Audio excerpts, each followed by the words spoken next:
Well, hey, everybody, welcome to Profiling Evil Live. I don't do these very often, but how could I pass up a chance? I was on the phone today with my buddy Bob Mata from Defense Diaries. I got our logos completely switched, but that's good because it proves that we're ecumenical. That's right. How are you doing? That's right. I'm excellent. I'm excited. Like we were doing another recording for something that you're going to be dropping here in the future.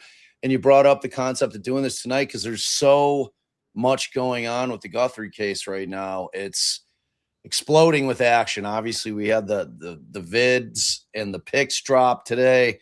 Now we're hearing there's activity around houses. There's a lot going on with it. It is crazy. And, you know, clearly there's a lot of interest, Bob, because, I mean, right out of the gates, we've already got a couple hundred people have come in just the first minute alone. Yep. And I don't know, as folks, as Bob and I talked, we thought what we're going to do is just kind of answer questions and talk to you maybe about, so I got some questions around some of the legalities, Bob. Maybe you might have some on the investigative side. We'll see what people have and talk to them, but I'm going to bounce through a bunch of things here. And folks, if you see your name, thanks so much for being with us. Bob, as we get started, tell people where they can find you as I'm playing these on the screen here, and then I've got you down in the description as well. So awesome! Yeah, I am the host along with my beautiful and brilliant wife, Allie, who is my definitely better half. We host the podcast Defense Diaries, which you can find audio only everywhere you get your podcast. We also have the Defense Diaries podcast, which you can follow on YouTube. We're pretty active. We do a lot of lives. We cover a lot of trials that are going on. I tend to look at wrongful conviction or potential wrongful conviction cases. We love following everything that's going on in the true crime world in general. We try to focus on the big stuff, but also stuff that's not getting quite as much attention as maybe as it should. The Nancy Guthrie case is such an important case, but it also should be a stark reminder that there are 20,000 plus missing people in the United States, you know, and Nancy's getting a huge amount of publicity.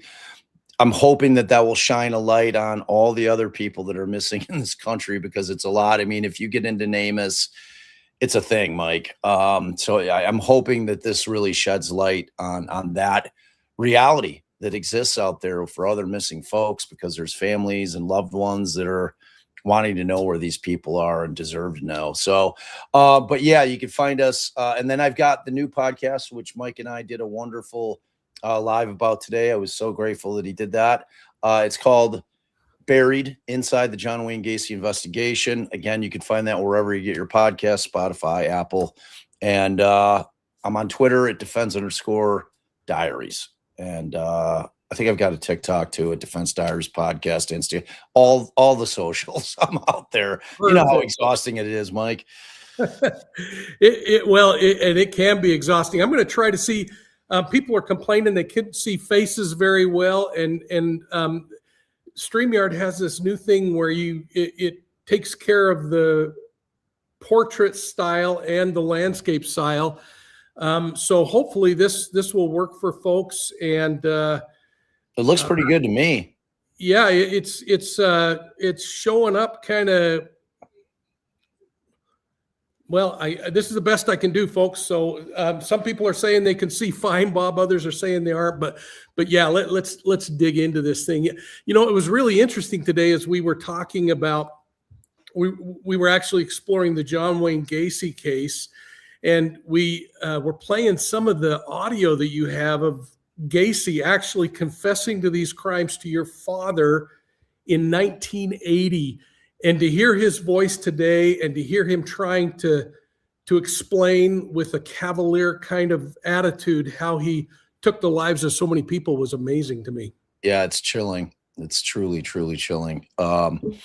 He was just, name of your channel is profiling evil, and I don't know if there's many people on the planet that were more evil than that guy. I mean, he had those shark eyes, that would just kind of roll in when he was in his kill mode, and he was just a predator that was constantly on the search. Like it didn't, and he worked really hard. Like he was a contractor by trade, had a very successful business, but even when he was in the midst of doing that, he was still always searching and always on the prowl. The guy was, I don't know if there's an apex predator in terms of human beings that's more scary than John Wayne Gacy in my book. And there's scary ones out there. Well, we're talking about a scary one today, and I'm going to bounce right into a question from Jackie.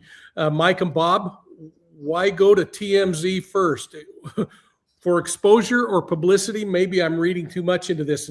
And Bob, I have some feelings on this that I'm going to start off with. And then would you mind maybe tackling, because we've heard now just a few moments ago that there's a little activity on the Bitcoin wallet, and that's being pushed out by TMZ. But to answer your question, Jackie, one of the things that I found interesting, in fact, I talked about it on Fox News today, was the fact that it's to me no small thing that whoever this kidnapper or kidnappers are, that they sent first 2 notes to local news channels that are legitimate, kind of standardized, legitimate news broadcasting agencies.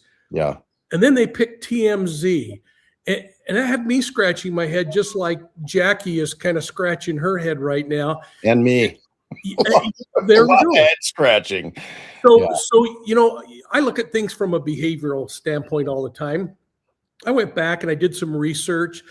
I researched the TMZ demographic, which you may just say this makes perfect sense, but the primary demographic is 18 to 29 years old, with an extended demographic that reaches into age 44. So it's still a pretty narrow group between 18 and 44 that are listening to TMZ. And as I did research, and I actually did a lot of data scrubbing and grabbing what comments were out on the web of stuff about TMZ, the majority of it has to do with celebrity status kinds of things. You add into that Savannah Guthrie, celebrity status. You add in this concept of picking out of all of the places to pick, going to TMZ. I find that not to be just happen chance. And the thing that I find really interesting is from the very beginning, and this will segue into your discussion on the ransom, was I've always questioned how important that ransom really was in this whole thing versus maybe the legacy of being the one who did this. And going to TMZ made me immediately think, I'm leaning still toward legacy. Yeah. Especially since we saw 2 false runs at the deadline. What are you thinking there? I think that's kind of fascinating analysis, actually, because when you kind of look at the demographics, does that, and let me ask you a question, Mike, does that, in your estimation, in terms of all your years working in law enforcement, the fact that they made that choice for a channel that has that demographic, do you think that kind of is a context clue as to maybe the age of the perpetrator?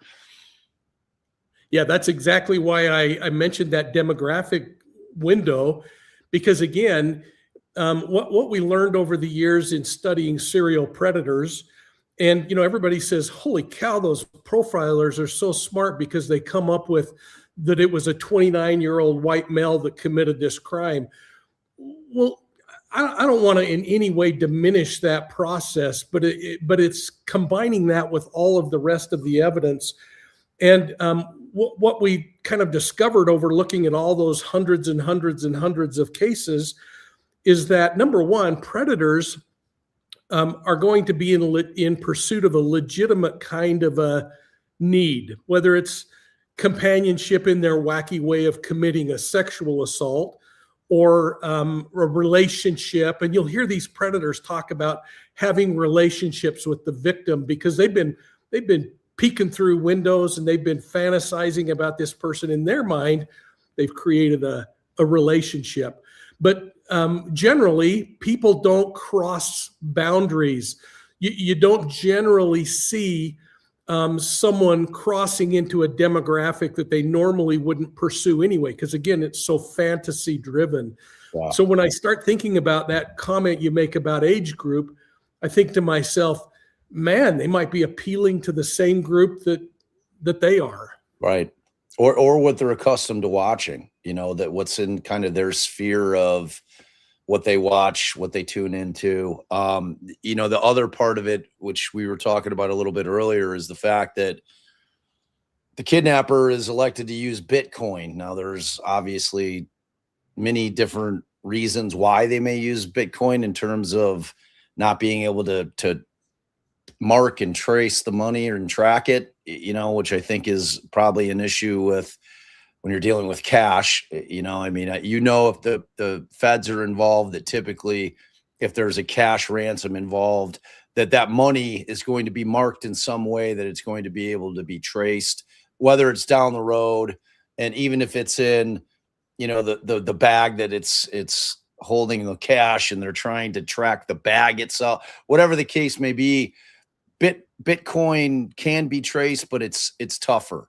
And in terms of attributing that particular wallet to an individual that's where the task is for the feds, is figuring out who's going to access that wallet, because essentially if you have whatever that number is, because Bitcoin transactions are typically public, it's figuring out who's accessing that particular wallet at a given time, I think, is going to be the challenge with it, because if there's not going to be some ability to be able to hide your identity through the use of Bitcoin, then why would you use it? You know what I mean? Yeah. And you know what, Bob? I don't even understand Bitcoin. That also tells you a little bit about maybe the age demographic of who is involved in this. Now, my kids, they say, yeah, we do a little Bitcoin here and there, and we do some cyber currency. And I'm thinking that's the riskiest thing on the planet.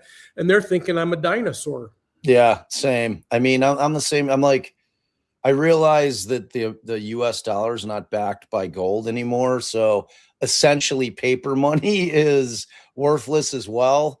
But Bitcoin, to me, there's nothing tangible. It's not like a real thing. It's literally like some computer. It's like a 0 or a 1. Like, we just sound like two really, really old dudes. I don't like, where is the value of it? Like, what creates value for Bitcoin because somebody says it has value? The whole thing is super, super weird to me.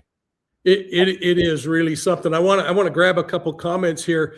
Bob, Fofo here is actually the daughter of a former Secret Service agent that I worked with for many years, and I love her. I love her dad. In fact, one day I was in Virginia and I went down. We met the three of us and had lunch together. So it's so good to see. Yeah, I love Fofa too. Fofa's she comes on yours. Yeah, that's awesome. Yeah. Then, so folks, ask some questions. Whether you like it or not, if you put $1 behind it, it does get flagged in a different color, so it shows up, and we'll gladly find something to do with whatever you happen to give us. But we're gonna try to go through some of these things. I thought it might be kind of interesting, Bob, to get your angle on the idea with this cyber currency of what you think the reasoning behind us, because there's kind of an inkling of what kind of transaction has come in already on that wallet, whether it's accurate or not, who knows? Yeah, from what I know about Bitcoin is that all transactions on Bitcoin are public, but you have to have like whatever the assigned wallet number is. Like you need to know that information in terms of knowing what you're looking at. Like you can't, like we could go through a list of a million Bitcoin wallets and we can see activity, but if we don't know which wallet is the one in question, we don't know which one to look at. So like apparently I don't know if it was who gave Harvey Levin the Bitcoin wallet, if it was in the first demand or ransom demand that was sent to TMZ. I don't know, but somehow he seems to have it and they're watching it because like he's saying it, but interestingly, I didn't see him on TMZ. I saw him because I was on YouTube and CNN popped up where he was doing an interview because I typed in Harvey Levin because I wanted to see where he was. So he was actually doing an interview on what you would consider to be more legacy media than TMZ, I think.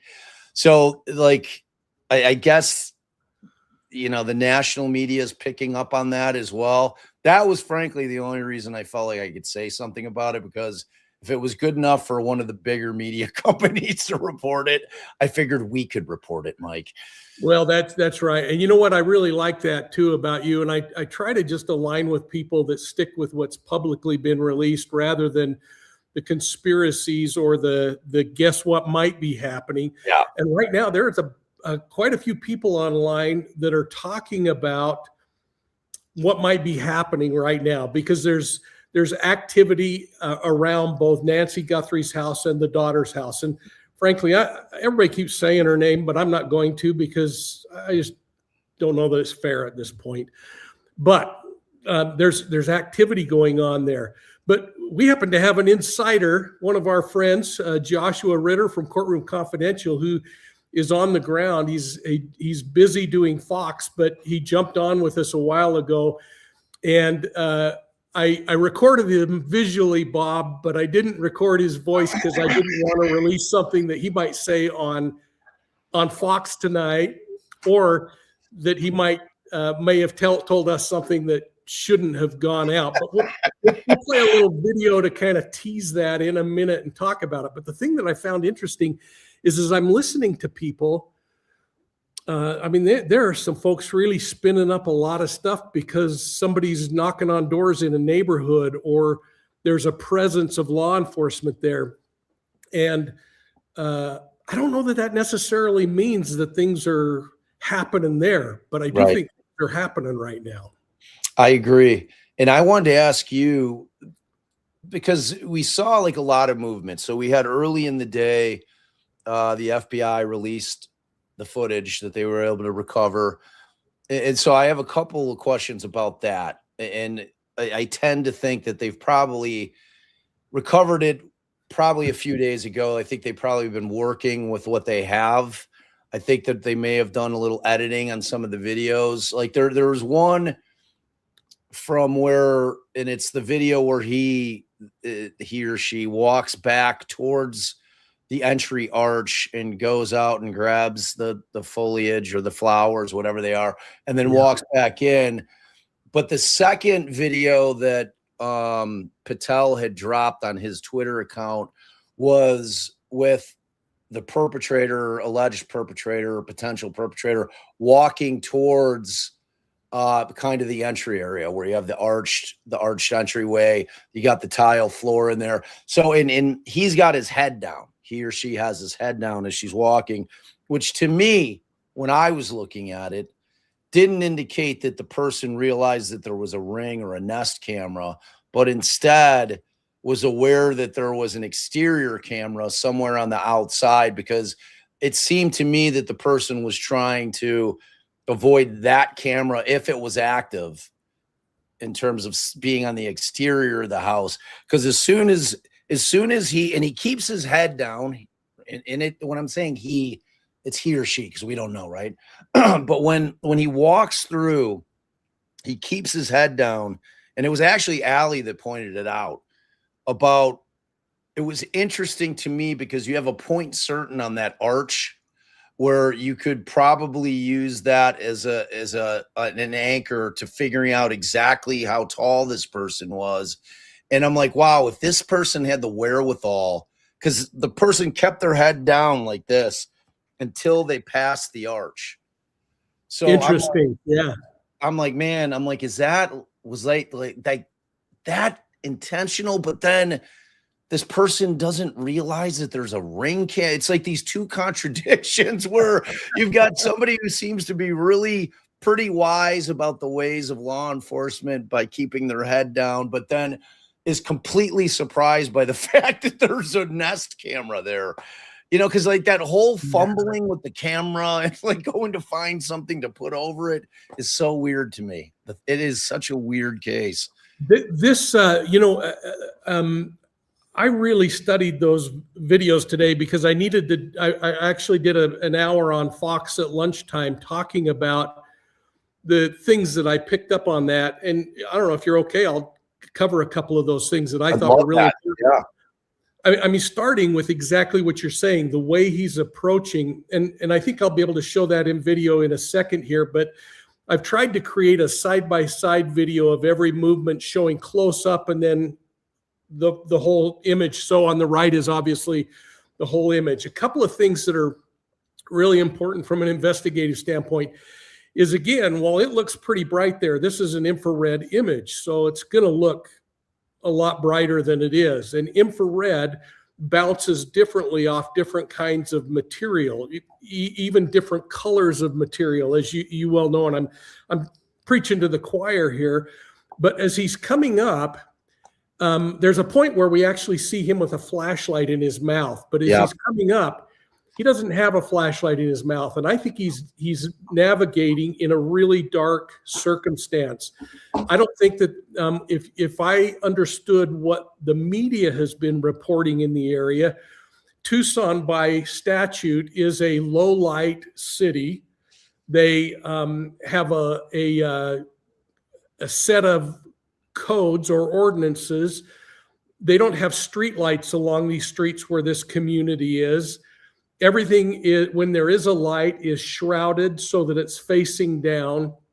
And so I think it probably was incredibly dark. In fact, one of the broadcasters said at nighttime, even near Nancy's house, that it's pitch black to where you can almost not even see your hand if the lights are off. Wow. So kind of gives you a sense that this guy coming up might also be worried about, is he going to stumble over something like a step coming up to the threshold or something like that. But I thought of that right off the bat because he's coming in clandestinely, and it looks like he's kind of surprised by the fact that there is a doorbell camera there. Yeah. Because then we see that disorganized thing that you were talking about. So I'm just going to play this for a second. So we see this disorganization. He says, oh, wait a minute, I got something here. Either he's blocking the camera with his hand to try to keep his face out of that area, not fully understanding the capability of how far IR can travel, or whatever. But then he does what you were talking about, where he, and by the way, folks, I've slowed all this down a lot to make it easier for us. Here, he's looking for something that he can cover the camera with. And then he moves out and does exactly that motion that you're talking about. Mike, have you seen there's a second video that came out. I don't, like, you might have been on Fox because it came after the first set. Have you seen the video? It's with the perpetrator approaching this area, this entry area. Like, so you're watching him walk up the sidewalk. Yeah. When he's out in this area, out in here, walking towards. Yeah. Have you seen that? Because like that's the one where I'm talking about, where he's clearly purposefully leaving his head down and does it until he walks past that arch. It's really, really, it's really weird. And it seems that is really interesting. The other thing I wanted to ask you about this is, I mean, if it's somebody, like, in terms of profiling, based on what you're seeing, Mike, do you believe that this person was familiar, based on only what we have? Do you believe that this person is familiar with this house, as if they've been staking it, sitting on the house, just trying to observe it, trying to get the lay of the land before they do this. Do you get that feeling based on this video? So that brings up an interesting question. I'm going to pop it up here. It's from Gigi, and I don't have my glasses on, so I hope I get the names right. And thank you for that kind donation. Do you think this is a professional? Ed Wallace over on Duty Ron thought he was, or Brian thought he was a professional. Ed doesn't. I found myself, and you and I have talked about this even as short as a few hours ago. I don't know that I believe that these are professionals that are pulling this off, only because of a couple of things. And to maybe highlight that, I'm going to go back to what you were talking about, approaching. When he realizes there is a doorbell camera, to me that says there's only been minimal surveillance, if any surveillance, on the home. Certainly, what does it look like? You can go to Google Earth and find out where the driveways are and the sidewalks and everything else. But when media are zooming in on the porch and showing us incredibly detailed imagery of the doorbell camera removed, or the notice in the card stuck in the door, that tells me that, at least as one who has surveilled before, that if they are surveilling, they're not doing a real good job of it, because they should have seen that.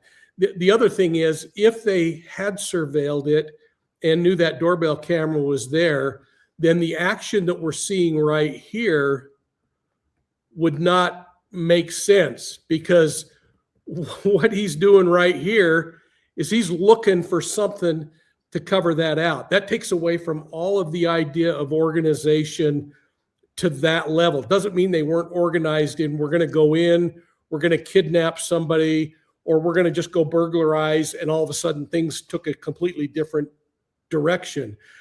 But this told me something else too, really important, Bob, and that was not only those couple of things, but I want you to just look right here, because I think something incredibly important happens here that nobody seems to be talking about. I mentioned it today on Fox, but do you see any blood stain? No. Do you? And that was the question that so many people had. Was that an old blood stain? When did that occur? Well, we don't know the answer to that, other than we know that it wasn't there when the predator was there. Yeah.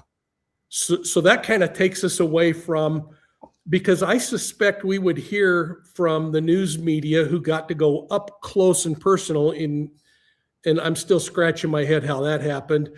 But we heard from the news media about that door, about the security door. Did you hear anyone mention any pry marks on that door, or anything that would suggest that that was the point of entry?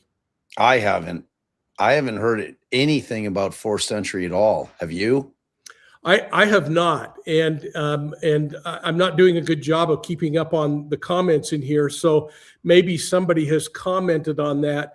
But to me, that is, again, another really important fact, is that, and by the way, thank you so much for this, Ruby. That's really nice to gift that membership. I think it's really significant that this kind of tells us this wasn't the point of entry, but Right. it was a part of an organized plan to make sure, maybe to unless there was a con approach of some kind at the door, ringing the door and saying, hey, I'm the police and we need to make sure you're okay because your neighbor got broken into, something that would cause her to open her door. And we don't know that, but we know it right at that moment. There's no blood to suggest that there had been any kind of catastrophic event at the doorway. Yeah, it's so unusual. And, her being 84, not really being able to ambulate well, is number one, is she going to be awake at 1:40 in the morning? I'm assuming that this person didn't ring the bell. Maybe they did, but that would probably be a 10-minute trip from the bedroom to get to the front door. My father's on a walker, he has a hard time ambulating, and I know how long it takes him to get from, like, if we've gone to a restaurant and I'm dropping him off right in front and he's getting out, and I get his walker out and he gets out and he's able to pull himself up, and and then he slowly gets towards the door, and then one of my kids opens the door. It's a whole process. And with this thing, I can't remember what Enton's video looked like. Did it seem to match at least the ground when he was focusing on the blood drops? Did it look like that same tile? Yes, exactly. In fact, what I'm going to do is I'm going to pop that up just so that we can look at that real quickly while we're talking. And as I'm trying to find that picture, you brought up something really interesting when you were talking about your father, and I'd like you to explore that a little bit, although I think many people on the channel will understand this immediately. But talk about your father from an ambulatory perspective. As you're a young guy, how hard is it to get him out of a door and to a car and into the vehicle? It is incredibly difficult.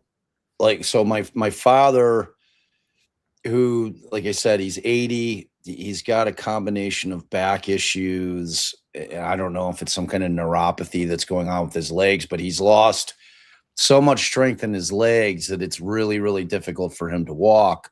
So say, for instance, and my dad still dabbles in the world of alcohol. He likes to have a martini, and those martinis hit him pretty hard these days. So if we're out, for instance, and my father has decided to have a martini, and then when we're getting ready to leave, he's like, I'm afraid I'm gonna have a hard time walking. So like at that point, and I got trained when I was at the VA with him on how to kind of get him around. So I grab him by the back of his belt, right, for stability, so that I have a good hold of him. And getting him up, and he's lost so much weight now. He's a shell of what he used to be. He was always like a solid 172, but these days he's probably like 130. He's frail. And it is still incredibly difficult to move him, like, because you're dealing with a live person, and he's resistant to me moving him because he's afraid of falling and all kinds of things. So, naturally he's like stiff, and he's not just kind of giving himself over to me to, move him around as I need to. So it's like I'm kind of fighting him in terms of trying to get him to the car, and then in the car, getting him in the car is a whole thing, like getting his head to bend down so they can get it under the window. And when you have the door, like, all of it's hard, and the less ambulatory the person that you're dealing with, the harder it is, especially if you're not per se trained on it, like nurses, I think, and physical therapists that deal with these folks all the time on the daily basis are going to be far more skilled at being able to kind of move them around and manipulate their bodies in a way that, can probably get it done much more quickly than I can. But I think the average person, that if you've got somebody that, a family member that you're trying to move around, it is a very difficult task, which goes to your overall point. I mean, that's what we're talking about with Nancy. Nancy would have been very difficult to move around, and I think I had asked Allie. Perhaps even combative. Yeah, like, I would think so. Yeah. I mean, and terrified. She's terrified. I mean, you watch this haunting video that they put out today, and it's terrifying. I mean, can you imagine being in that home and like seeing this person walk up to your door? I don't care if you're like 30 and fit, you're probably running to your gun safe and grabbing your gun and being like, what is going? I mean, it's a terrifying event. Imagine being 84 years old at home alone. Like, I can't imagine, if she's aware that this is going on outside, like, what she would be feeling. But whenever that person's in the house, oh man, it's terrifying to think of exactly what she would have gone through mentally and physically. All of it is awful. Let's look at this based on what you were asking. And I'm going to just throw one other curveball. Again, right now we're seeing a single suspect. And does it make sense that single suspect could maintain control of her and get her out of the residence and into a vehicle. And it's certainly possible, but it brings up the possibility there may have been a lookout on the street watching because of those dark streets. You'd see someone for a mile away coming in, or something like that. But to your question, if we were to look at the porch, I'll quit hitting the wrong button here. Then we can see very clearly those same blood pattern stains that are on the porch. And this is something that I kept asking, why isn't anybody talking about this debris that's sitting there and answering the question about that debris? And today we got the answer to that. Yeah. And so is the word on the street that some of those blood stains were older? Is that what the claim is out there? Is somebody saying that? A lot of people have been sending emails or texts or responding in chat boxes. Is it possible? And that was something nobody could really answer. What doesn't make sense based on the things that I saw around the house, as far as the way that Mrs. Guthrie took care of things. It doesn't seem like she'd be sloppy and leave blood on the porch, or those weeds and all of the debris that was there. And so you kind of look at it from that perspective as well. I don't know. Let me pull this up. I want to show you this, Mike. I don't know if I can share it, or if you have to share it once it's in there. Throw that up. So this is going to have all the stuff. Now there's a couple things I want to point out. So this particular video is the one that I'm talking about. Okay. So this is the first. So this dropped after the first set kind of dropped in. All right. And I mean, you can tell that this is somebody, like, as they're walking up, you can see how the head's down, right? Yeah. So that's what I'm talking about. Like, and this is the first place, and you can see when he lights the flashlight, when he turns the flashlight on right there. Okay. You see that? So that comes on right there. And the head is down, like intentionally slumping over. Now that flashlight came on and went off quickly. Do you think that was concern over a threshold? Because look where it's pointed. That's exactly what I think it is. Because like you said, like if you read about what Catalina Hills is like in terms of the area, they're all acre plus lots. You know, as you said, there's no street lights. It's a dark area. It's a very, very dark area. And I think that's exactly what it is. Like, this guy doesn't want to trip over the fact that there might be a threshold here. But here's where it got really interesting to me. So what I was talking about, and I haven't studied the outside of the exterior of the home to see if she had mounted cameras out there aside from the nest. Right. So that's going to be near the doorbell, you know, because that serves as your doorbell and a camera. But it seems to me that this person continually I mean, because look at, like, I mean, the head is down heavy. Like, so if you were working for the feds and you had the ability to be able to say, okay, we've got a point certain up here at the top of the arch. Right. And if this person was standing erect, you'd probably be able to nail the size of the individual pretty close to, you know, centimeters in terms of how tall they are. Yeah. Because this guy just continues to kind of walk in, even when he gets in here. And it's not till he gets past that threshold that he finally lifts his head. It's, to me, I think that was intentional. I don't think that was something, because it's like, it's one thing. Okay, well, there's the threshold. I see it. Like, that's beyond him just trying to be super careful. Like, he's not going to trip over that threshold. That seems like he's really trying to avoid potentially being measured when he gets through. Because it's like that thing where it drove me crazy in the Delphi case where they had the bridge guy thing. And I'm like, why doesn't somebody figure out how tall that person is? Like, use the measurement between the rails and the ties. And like, they should be able to figure out what the height of this individual is. And nobody ever did it, including all the way through trial. I was like blown away by that. This is cool though, Bob, because in reality, you could take his waistband and create your measurements from there.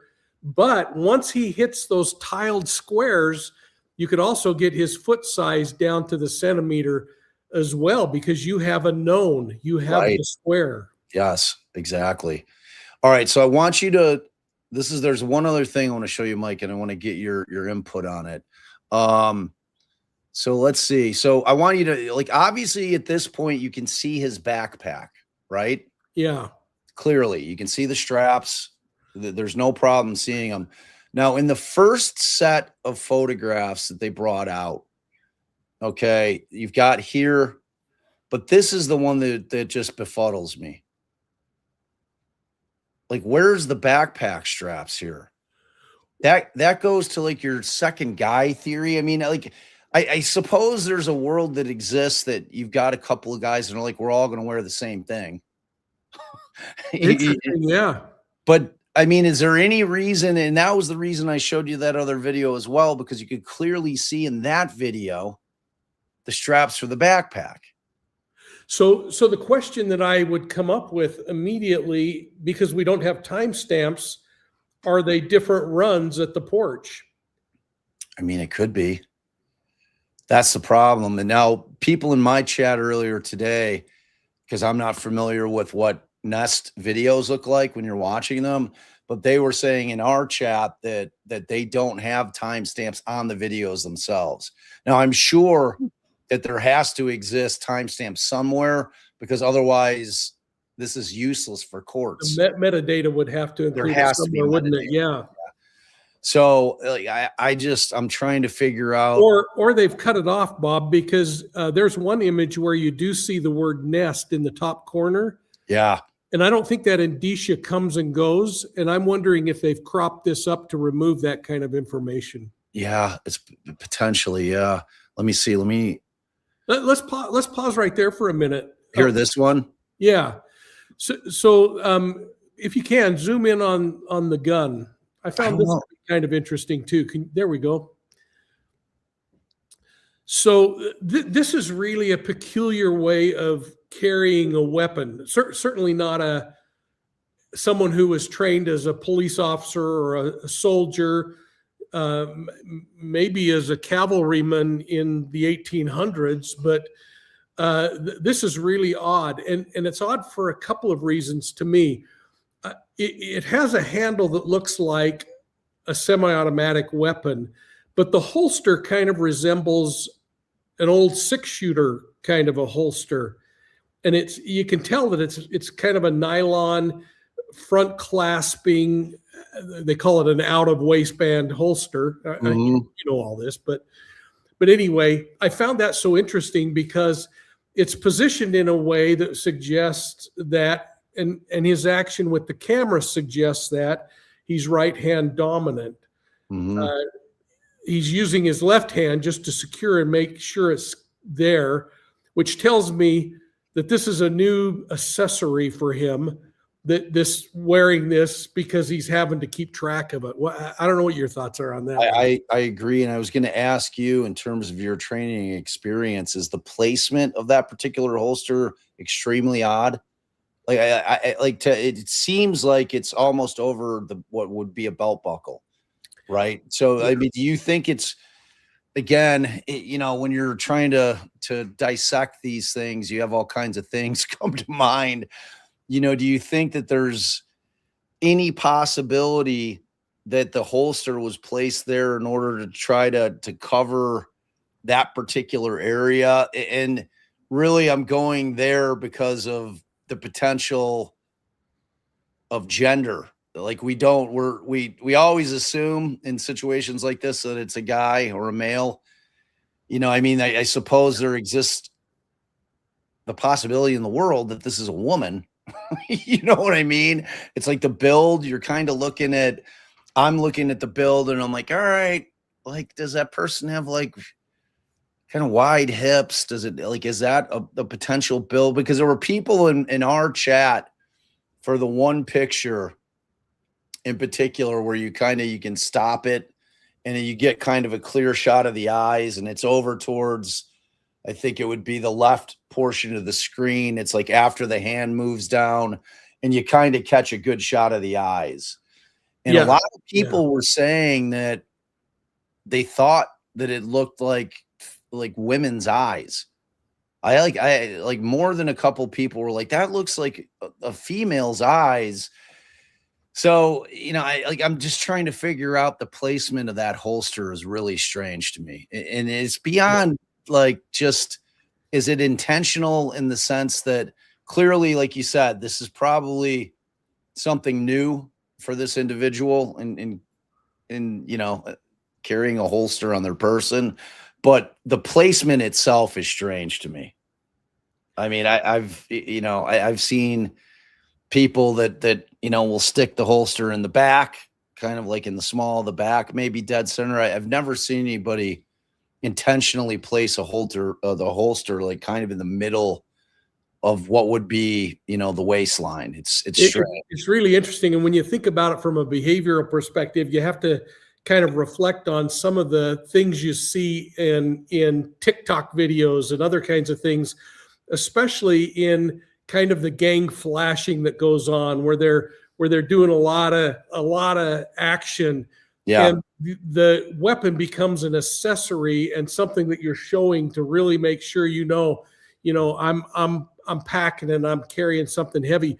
Yeah, Fofo mentioned a minute ago that in the earlier image you were showing, he doesn't have the weapon on. And that makes me wonder again, if it wasn't a dry run at first, if you could go back to your video.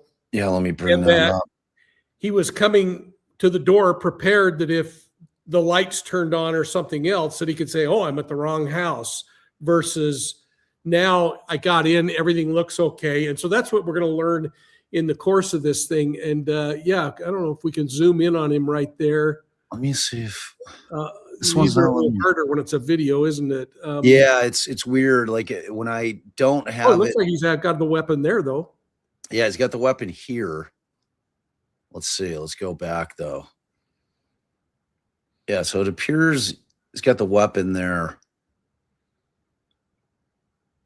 And that almost appears like he didn't walk up the sidewalk, but that he cut across from the driveway. Yep. You're exactly right. You're exactly right. Didn't walk all the way up the sidewalk. That's for sure. Definitely comes from over the, well, they don't really have grass in Arizona, but over the front yard onto the pathway. Yeah. And yeah, that's interesting. But in that second picture, this thing, like you don't see the holster. Yeah. It's weird. And no backpack. So I wonder if that was all a dry run to see if he could approach without lights coming on and other things. And then he's surprised by the camera. Like, holy cow, how did this end up there? It's weird. Everything's so strange about this case. It's just mind-boggling. The other thing I found interesting that I mentioned today is zoom in now on the head, or pull up the picture that shows him more closely. Okay, so all right, let me go back out. The one, so let's see, this one. There we go. That one or the next one. In fact, the next one's probably better because it doesn't have the reflection on it. Yeah, I think I like that. I think it was maybe this one. So let me zoom out of that one. That one? Yeah, and then there's one where you can actually see the crown of his head. All right, with the mask on. That one, though, is the one you were talking about. And this one that people say had more of a feminine look to it. Right. Like this one especially. Yeah. Like the eyes there. I don't know if it just seems like because maybe there's mascara, but that would be, but here it looks like you see facial hair, right? Yeah. And that's what a lot of people are commenting on. Now, again, is it a shadow? Because it's so deceptive when you're looking at infrared because colors are not the same and things are projecting differently. Like those nitrile gloves that he's wearing.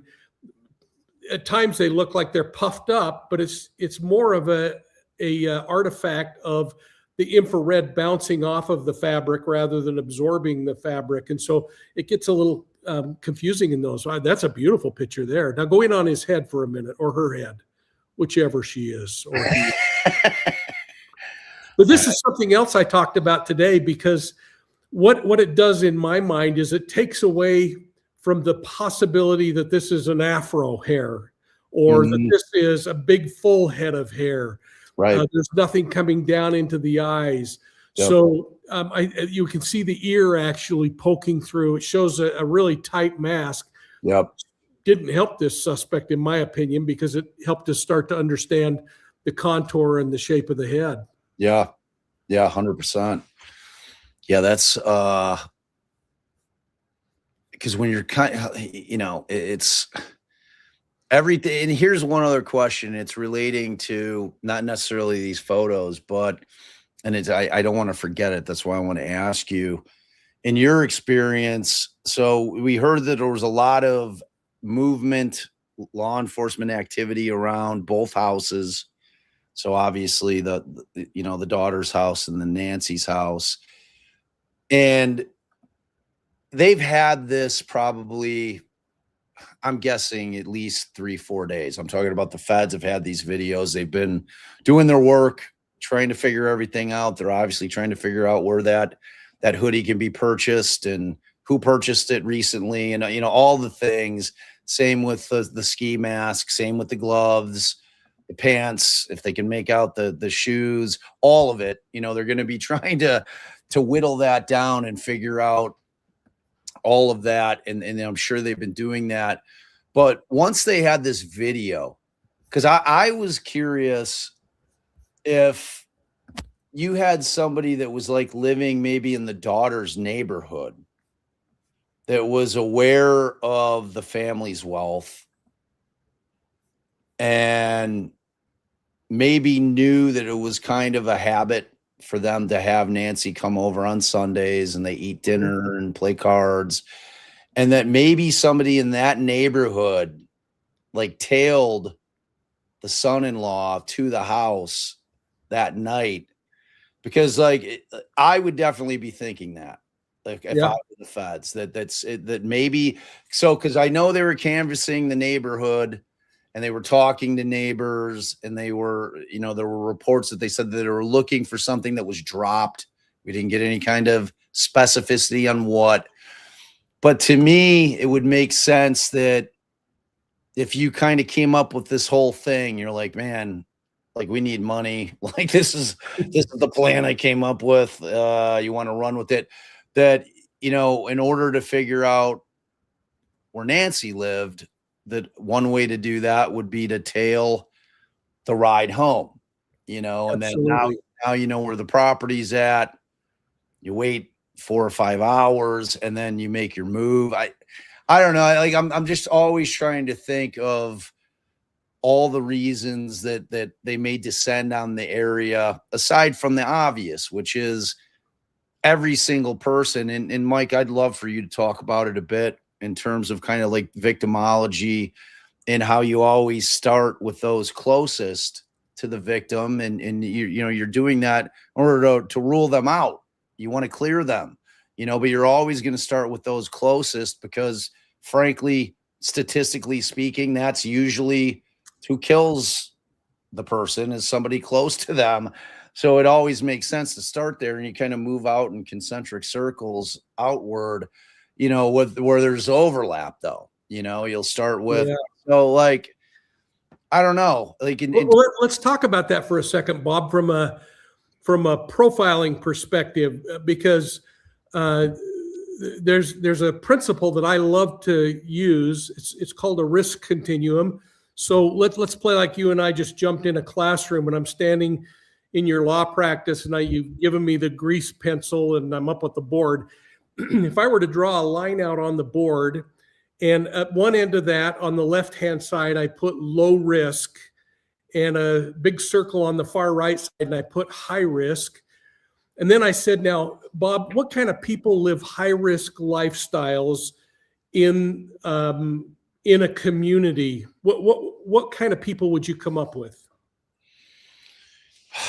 I mean, for low risk in a community? No, I want to talk high risk first. Oh, seniors, right? Okay, a senior. And then I'm going to take it another step even more egregious and say, how about a drug dealer or someone working in the sex trade industry. Those would be people that are living a really risky Wait, lifestyle. I missed the first. I answered the question improperly. Allison said there's like, she texted me. She's like, Bob, there's things happening. So I was only half paying attention. Well, let's find out what it is. I'm trying to. So that's why I didn't really hear your question. I'm trying to see. And somebody just popped up. FBI agents were looking for dumped evidence in the yards and bushes. Okay. And someone from Annie's house got rid of evidence by ditching it in the neighbor's property. Or if Bob's theory, and again, there's a batch of theories, but if that idea that it's somebody watching, they could be watching from a neighbor's house and dropped a cigarette or the gum they were chewing or a million other things. Yep. You got something you want to pull up real quick? I'm trying. That's what I was trying to search to see if, like, she made it sound like there was something like going on, like right now. So I'm like, I'm half listening to you. Anybody, Fox breaking news, FBI HRT team. Let's see. FBI's HRT team in Tucson. Well, no, so that might be what our buddy Josh Ritter is actually was prepping for. So yeah, maybe while you're looking at that, Bob, I'll pop up. In fact, maybe what I'll do is while you're looking at that, I'm going to pop up and talk about what we were learning from Josh Ritter today. And folks, I promised I wouldn't show or play the audio, but had a conversation with Josh. One of the things that we were really focusing on is the activity at the mother's house and the daughter's house. Josh is actually down at the police department where the command vehicles are established. And that's really the news story, is the command vehicles all left the police station just a short time ago. Yeah. And they are all going somewhere, but it doesn't sound like they're going up to Nancy's house or to her daughter's house. Now that could be different than what we're knowing, Josh, but I mean, Bob, but at least that's what Josh is reporting at the moment. Of course, he's sharing some other things that you and I are, I don't think we're in a privilege or in a position that we can even share, but bring some really interesting commentary about what's going on. And again, it really boils down, and that might be part of that Fox HRT, which is the rapid response team going in and doing something. Because they've been immobilizing for a couple of hours. And it'll be interesting to see if it's the place where everybody is broadcasting from right now, the two homes, or if it is actually a location where maybe the predators are hiding out. Yeah, I mean, that's the only thing I'm seeing is the HRT team is in Arizona. They're on the ready. They have a negotiator on standby. So, I mean, there's movement. I mean, look, we could take whatever we want to take from the fact that there was activity allegedly in the Bitcoin wallet. It sounds like if something's going to go down with that it's going down tonight, that there could be this exchange of money, because the thing is, like, and this is the other thing I want to talk about, Mike, like in your experience, you used to have like the drop off, like the cash exchange. Okay. Like you're going to roll down the window of your car. You're going to whip the bag out. It's like, and I'm going to keep driving. And then we'll meet here and I'll exchange, so like, how do you do that if it's Bitcoin? You know what I'm saying? Like you've taken away that ability to be able to have agents staged in an area, where they're there for backup and they're there if anything goes down, but in this situation, you're almost left entirely to complete trust of a person or persons that you have absolutely no reason to trust, in the sense that if you hit the button and say transfer the funds, and you haven't gotten proof of life, you haven't, like at this point, we don't know, because obviously they're not going to let us know, but like, has there been a meetup spot? And like, how does that work out? It's like, all of it is, I would assume if it's a Bitcoin situation that the kidnapper would have selected an area, a remote area that wasn't too far, but that there's no one around, and they simply just would leave Nancy there. And then when they're in the clear, they'd give the location, and then they go get Nancy. Yeah. Assuming she's alive. You know what I mean? I don't know, like that whole situation on how the mechanics of the exchange work in a situation like this is really strange, you know, because it's just not your typical. It's like New World kidnapping kind of stuff. Well, you know, that's, again, I'm showing my age, but I keep thinking of James Bond hitting in the Swiss bank account crawling up in value, and it just shows you how what a goober I am.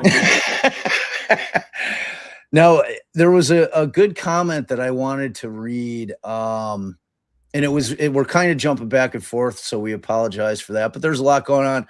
So at 7:29, one doodling bug had said, and it was relation to the camera with the foliage, right? He says he isn't covering the camera, or she.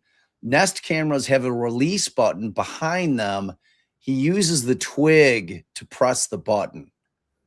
So that's interesting. Interesting. So that makes way more sense to me.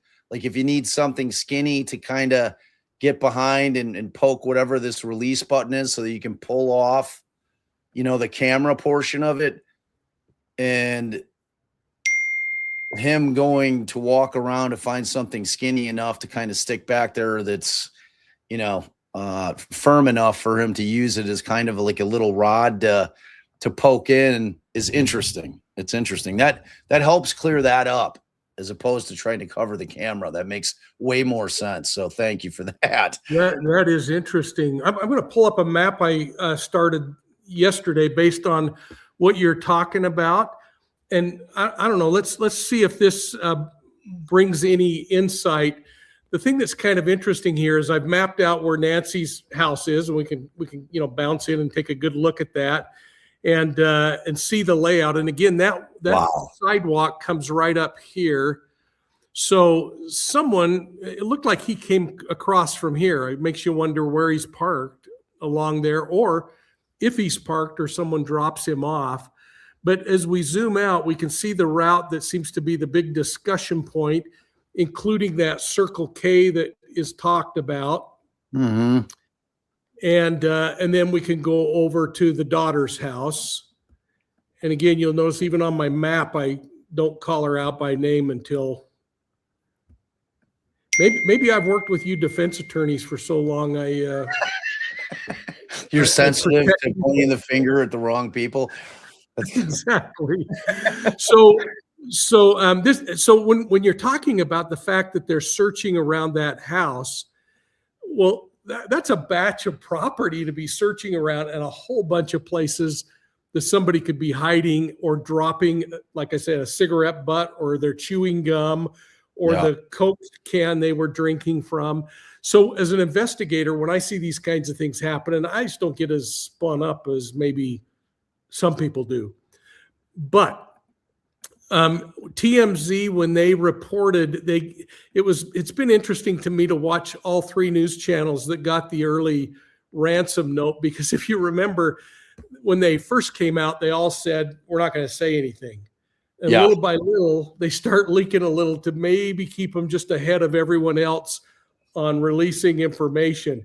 And I can't remember exactly who it was, but somebody announced that, and I think it was TMZ, and I think it was Levine, but that the ransom note also indicated on the second conversation that if they give the ransom money to the kidnappers, that they will have Nancy back within a certain amount of time. And they didn't say that time over the air, but TMZ drew a circle showing the area that would represent. In terms of possibility to make it back into the Yeah. The So radius, right? In terms of, so I took the dimensions that they had on their map and I created that same pathway, but just doing holy smokes, is that how big it is? that is how far you could travel in 8 hours of time Wow. from that location. It's an hour and 20 minutes to get into Mexico from there. So I thought more realistically, maybe it would make better sense to say, let's look at this and look at a 4-hour buffer based on road systems. Mm-hmm. And so to me, this is a whole lot more logical. And I'm going to just change this background to get to just to a street map here. But now you can see, still you can get into Mexico. Yeah. But again, this is the kind of road network they would have to be keeping track of, looking for cameras and other kinds of things as you go in and try to figure out where on earth all of this could be happening. It just kind of points to the complexity of the problem. Yeah, that's wild. That's wild. Yeah, I had not heard that that kind of time parameter that they had given in terms of the return. That's interesting. That's really interesting. Yeah, that's it's so unnerving to think that you turn over the money without any real guarantees that it's happening. You know what I mean? It's like, to be the family is just unthinkable. Like It's terrible. They're going through it. Let's, Bob, I don't want to go on too long tonight. Maybe we can come back and do this another night as more comes out. But let's look through and see what questions are there. And folks, I just captured one where you were pretty vulgar in your comments, so I just put you in timeout. I'm not interested in that. And maybe after you sit in the room with on your hands for a minute, you'll come back and be a little more enjoyable to be around. So, Bob, I don't know if you're flipping through the comments. If you see a comment that jumps out at you that you think we ought to look at, that's great. Miss Kitty says, great news. Mike and Bob. Yeah, well, thanks. It's good. Thank you. And I should have glasses on, so I had to increase the size on my screen to even see whose name is here. So please forgive me, folks, if I'm missing you. But Bob, if you see something there that jumps out, let's answer their questions. And if not, I don't know, what are your thoughts from where we go from here? Yeah, I think that we just keep an eye on it, right? To me, it feels like I get the sense that tonight is really going to be the night that something's going to go down. Like I'll be surprised if it goes overnight. Like there's just so much activity that it has that feeling that something's kind of going down. It's like you can sense it a lot of times, like especially with manhunts that go on. Like you can always kind of sense when something's coming to a head. Like I think even with thinking back to Gabby Petito, like when you just kind of got the sense that things were happening in terms of them recovering her remains, and also like when they were able to find him, it's like you could just tell by the because law enforcement can only keep so much undercover in terms of their movements, right? I mean, they have to get in their vehicles and they have to drive places, and they've got, the press, especially in the case that's being, followed this heavily. There's not going to be much that they can do discreetly where, the press isn't going to find out about it. So, I mean, we kind of have that heads up, and today just has that feel to it.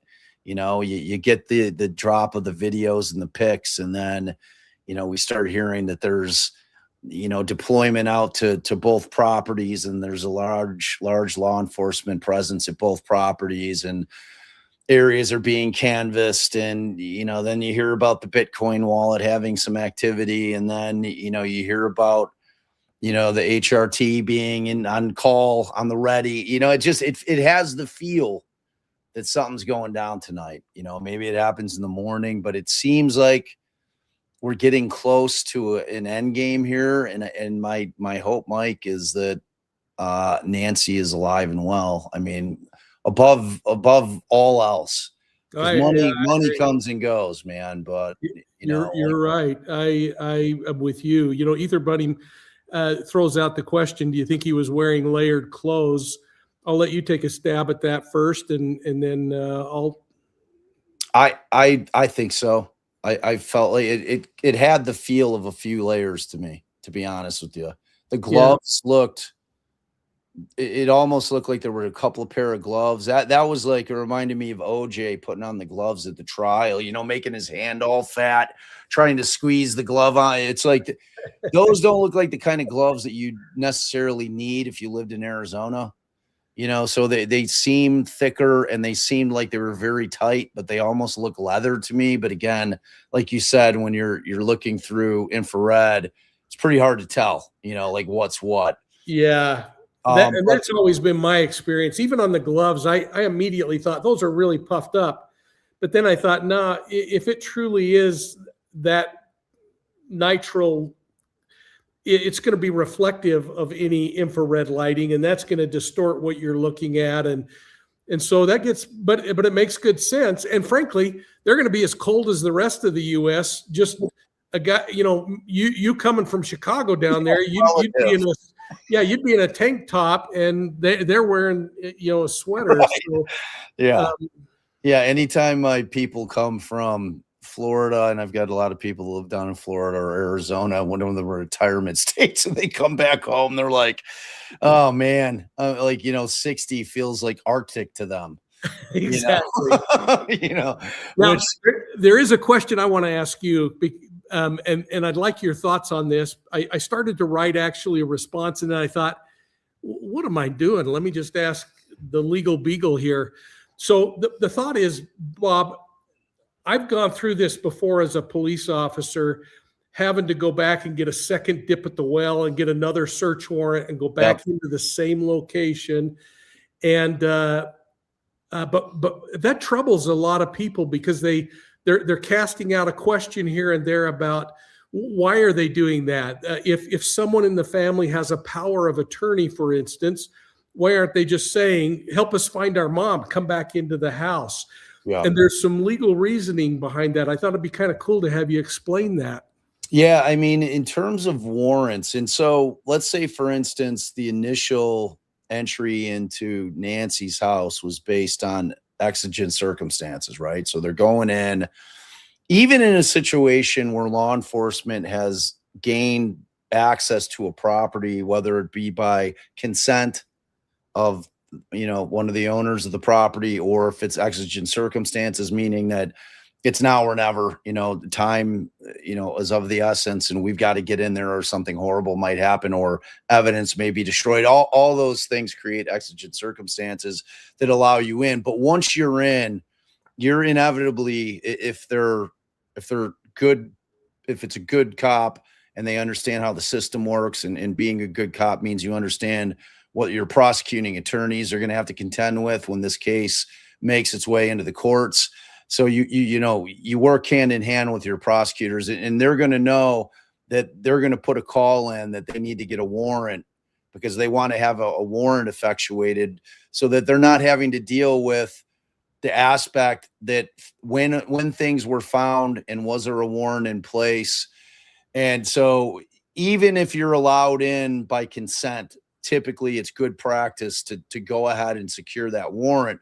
Now, when you get the warrants, there's time constraints on them. So when Mike's talking about taking a second bite at the apple, once the time frame of the warrant has expired, or if you've decided that you're looking for something else because you have to articulate with specificity what you're looking for in a warrant, you're then going to have to say, all right, we're going to have to go and get another warrant. Now, it gets interesting in circumstances where you don't necessarily have consent and you came in with exigency and you're trying to get a second bite, but you haven't been able to establish any additional probable cause. You can't go in on your initial probable cause and try to secure that second warrant. So that makes it challenging. Now, if you have consent from the family and you're saying, all right, that's amazing. So that's what you're walking in and telling the judge when you're trying to get that second warrant issued. You're letting the judge know probably by affidavit that you have consent to the parties, but that you're just dotting all your I's and crossing all your T's. Yeah. And you're getting that warrant secured, because when you get into the litigation phase, once the arrest has been effectuated and once you have the attorneys getting involved in the prosecutor and they get an indictment, if they go to a grand jury or if they file an information, whatever the case may be, however they get it to that process where a defense attorney is going to be either retained or appointed, at that point, that's where what goes on during this process of this portion of the investigation comes into play. So you're always going to err on the side of caution and get those warrants. And if it's a situation where you are getting consent, which I have a feeling that they are getting consent, that then they're not having to come up with that additional probable cause, because they're just going in and securing a warrant on a consent basis in front of that judge. So, like, there is nothing to be read in it, in terms of the fact that they've gone in multiple times. I mean, Mike, I don't know what your thoughts are in terms of kind of like how the front end of this investigation has gone, in terms of them releasing the scene too early, in terms of them not keeping it cordoned off for an extended period of time. As much as I respect Brian Enton, he was doing his job and he got up there and was able to get those videos, he should never have been on that porch. And that's not Brian Enton's fault.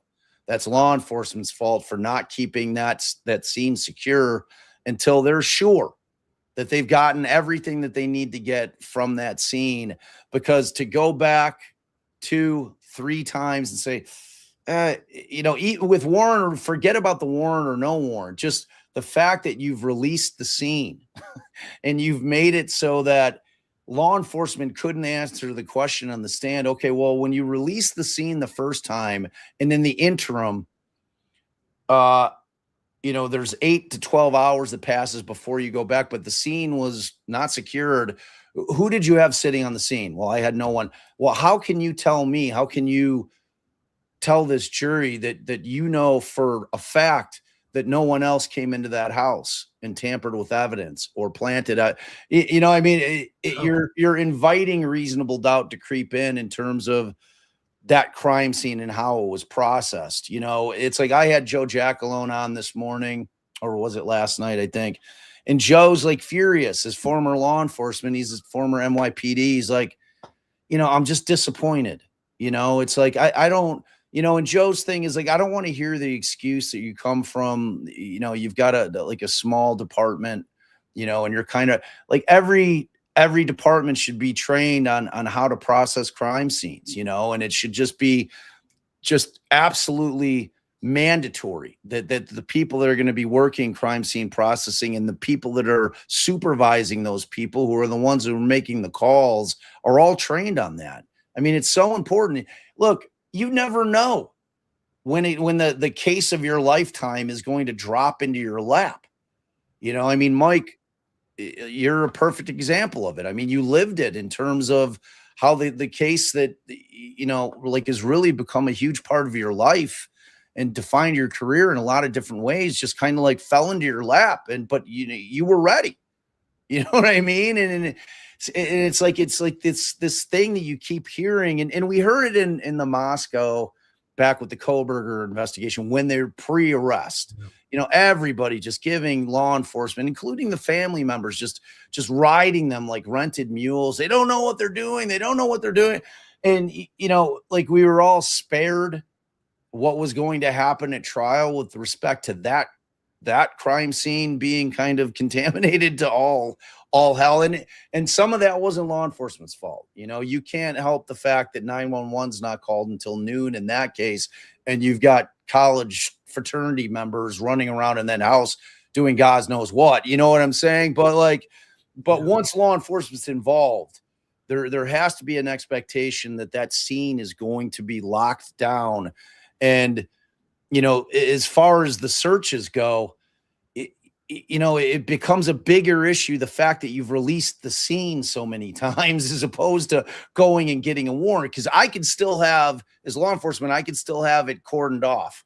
Like, no one's to come in here while I'm going and securing a second warrant. I'm keeping the scene secure and doing my work, but I'm keeping the public and everyone else out while I'm going and securing that second warrant. And that's one of the problems that I see potentially with this case that went down, because there was just, you know, I mean, whatever this beef was about the search plane and the pilot having to come down because there is some kind of grudge match going on, and they're putting the guy on street patrol and he's not up. There's just all these weird things that went on with the investigation. It is tough. It's, you know, you and I were talking earlier, and folks, we're going to wrap up by 7:30, I promise. But you and I were talking earlier about BTK, Dennis Ritter, and I just had a flashback of Kenny Landwehr, the lieutenant who ran that investigation. He was actually a young patrol officer when BTK committed his first homicides, and he inherited that BTK case, carried it through his entire career, Bob, and then, of course, was fortunate enough to be the officer that finally arrested Ritter. Yeah. But on one particular occasion, Kenny and I were talking about the evidence at the crime scene, and I was challenging him on a couple of things because they just seemed kind of interesting to me. And he told me this story. He said that when he went into the first scene with the Otero family, if you remember the different families that are involved in that case, that there was a container of ice back in the days when we used to put the ice in and we'd had to crack it when it was frozen, wasn't made for us. And he said that he when he went in, he noticed that the ice container was sitting on the counter. And when he finally got to that point in the house securing it, he was looking at the fact that it was just a little bit of water in there, or that it had started to melt. And it was a warm day. And he started building an entire theory based on this. And he had the ice tray collected as evidence as the deputy chief walked by. And the deputy chief said, "What are you doing?" He said, "I'm collecting evidence." He said, "Well, I pulled that out of the fridge and made me some iced tea. It's so hot outside." He spent all his time. And so you talk about this, the pristine nature of a crime scene. It is a challenge, and it's so hard. But I'll tell you what, go great through story, man. Yeah.